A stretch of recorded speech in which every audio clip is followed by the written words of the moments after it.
In the world of bridal makeup, knowing what not to do is just as important as being a great artist. So today I'm sharing 5 mistakes that can really hinder your growth to growing your clientele. And if you're guilty of number 4, it can leave you with some pretty bad reviews. If you're new here, I'm Neelam. I went from working a 9 to 5 in jobs I absolutely hated, hustling beauty clients on the side, to now being an award-winning luxury bridal makeup artist, a lash artist, a podcast host who's traveled the world and designed a life I absolutely love. I love helping makeup artists and lash artists grow a beauty business that they're in love with. So let's dive right in. I'm wearing my headphones today. I know in my first video, I feel like I was shouting at you guys because my camera was over here and I didn't have my headphones on. So we're gonna tone it back a little bit. Mistake number 1 is thinking that you have to do it all alone. If you are brand new and bridal is your jam, you have so much to learn. And that learning never stops. I've been at it for almost like 18 years now, and I'm still learning with every single booking. And even if you want to like build a brand and you want to build a team, you can learn a lot by networking with other artists, especially when you're new. Working with another team or under another artist, it's going to help you learn how to deal with clients. It's going to help you develop your skill set, get more practice under your belt, and it's easier to get more comfortable knocking out looks and making tweaks and really humbling yourself when you're working with paying clients. It's great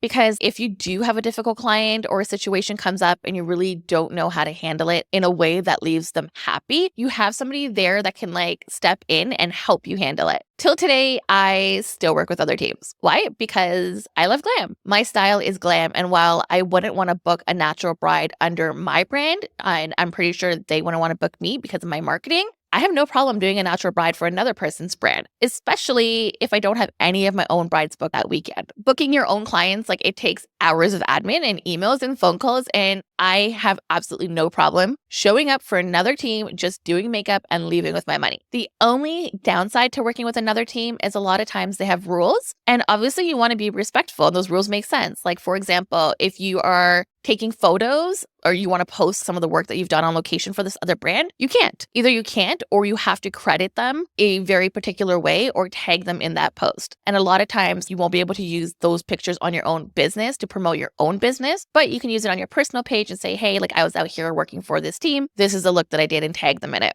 Mistake number 2 is definitely going to be pricing. The type of clients that you get when you're charging $40 a face are vastly different from the type of clients that you get when you're charging $200 a face. You also need to take a lot more clients to make a living if you're charging $40 a face. And that hustle works for a few years, but it can really leave you burnt out, especially when you're doing early morning weddings and you're getting out of bed at 2 a.m. I get it. You're new, you want to book clients, but you also need to get paid for your work and effort. You're not picking up a brush for the first time here. You've invested in yourself, you've invested in your kit, and you've invested time and money into your training. You deserve to get paid for that, and you need to believe that you do. Now, I'm not saying go out and charge $200 more than what everyone else is just because you're the ish and you deserve it. I would really study the market, see what local makeup artists in your area are charging and how you fit in without undercutting everyone's rates. Nobody wins when you're undercutting. You win when you stand out with your work and with your work ethic.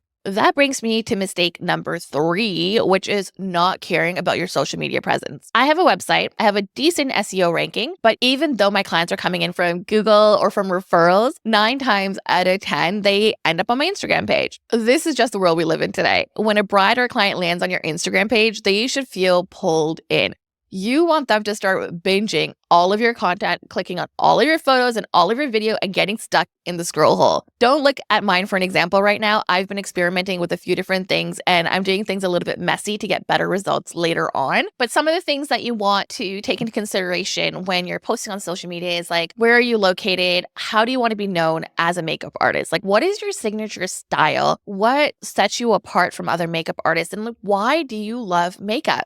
And who are you outside of being an artist? Your page needs to answer all of these questions as brides are scrolling through for them to really get to know you. Because when they know you, they're going to like you. And when they like you, they'll trust you. When they trust you, they're going to want to book with you. And if they don't, good. They weren't your bride anyway, and you saved yourself a headache on the wedding day. There's so many people in the world, and we don't need everyone to like us. We just need to attract our tribe so that when we connect, something just clicks and you're excited to be around each other. And that took me a really long time to learn. All right, mistake number 4 would be taking bookings without a contract or deposit. Like, are you crazy? Are you crazy? This should be number 1, for real. The contract is the most, sorry, say it again, the most important thing. It protects you. It protects the client. Like, what happens if you're working and the bride asks you to pack up and go to another location because the family is staying at a house down the road for the wedding? They got into an argument the night before and now they're just further down the road and you got to go over there to do the rest of them. Or what happens if it's the day before the wedding and you still haven't gotten your payment? Are you going to show up the next day? What happens if you show up to an appointment that's scheduled at 6 a.m., but they're not ready to start until 8 a.m., and now 6 people need their makeup done by 11? Are services getting cut? Are you going to take more time? Are you going to do a half-assed job and get everyone done by 11? Are you charging a fee for the extra time that you're on location? What if the bride says, no, I'm not paying any extra fees? What happens? What happens? Sadly, these are all really legit real-life examples. Like, I'm not even making these up, and this is why they're in my contract. You need to cover your butt by having all of the terms and more, a lot more, in your contract, because the contract is something that really, like I said, it protects you, it protects your client. It really lays out every single expectation as to what can happen. And like, this is what is going to happen if this happens, so that there's no surprises later. If something comes up, you just go into your contract and be like, well, sure, I can pick up my kit, I can pack it up and go to the next location, but there's going to be a relocation fee of $150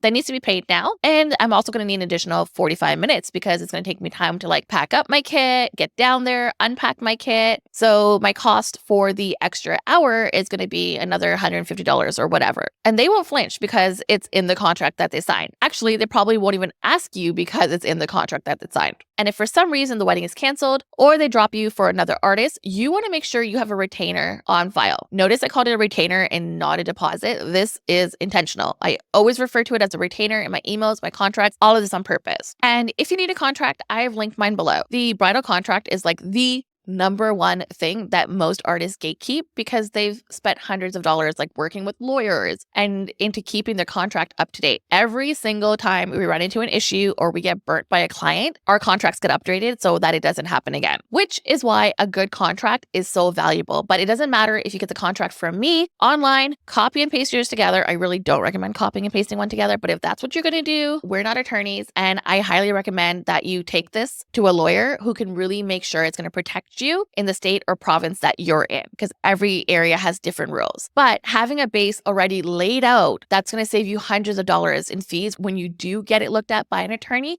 because it's going to take them less time. And mistake number 5, you'll hear me say it time and time again, and that's hoping, just hoping for good lighting. Good lighting changes absolutely everything. You cannot color match in standard hotel lighting. You're going to end up pulling more yellow in your foundations because that's what the lighting is showing you in hotel rooms. You need a daylight balanced light source so that you can see the true color of the client's undertones, the true undertones of your foundations, the intensity of your eyeshadows, and how you're blending. Like, you need to be able to see. Also, like, your makeup might look good in this indoor glowy, beautiful yellow hotel room light. And then when the client gets outside, it's like, what is that? And everything just looks really harsh and unblended. TML is an amazing, amazing light. It's what all the industry pros swear by, but it is a little bit on the pricier side. So if you can afford it, you'll use it forever. Definitely get it. But if you need a more cost-effective option or you're a little bit more rougher with your stuff, you can get the newer LED panels. It's a set of 2 for like less than $200 when they're on sale. And it comes with the tripods as well and a remote. Does it come with a remote? I can't remember. But they do have a built-in battery so that if the power goes out, you can still carry on. Ottawa's had a few long weekend tornadoes these past couple of years, so it's come in really handy. Not only do you need good lighting for doing your work, but it also makes the biggest difference in taking photos